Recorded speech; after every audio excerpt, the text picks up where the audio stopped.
نارو العراقية بطلة مسلسل قلوب البوصاع برمضان القادم. في خبر مفاجئ، أعلنت مصادر فنية عن انضمام صانعة المحتوى العراقية الشهيرة نارو إلى طاقم مسلسل قلوب البوصاع الكويتي، الذي يعتبر من أبرز الأعمال الدرامية المرتقبة في رمضان القادم. الخطوة أثارت تفاعلاً واسعاً بين الجمهور الخليجي والعربي على حد سواء. قلوب البوصاع، المسلسل الذي ينتظر أن يحدث ضجة في المشهد الدرامي، يتناول قصصاً اجتماعية مليئة بالتشويق والصراعات العائلية.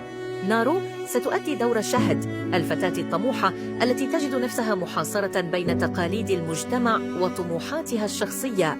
في تصريحات خاصة، عبرت نارو عن سعادتها بالانضمام لهذا العمل الضخم، مؤكدة أنها عملت بجهد لتطوير أدائها الفني، بما في ذلك تعلم اللهجة الكويتية وإتقان تفاصيل الشخصية.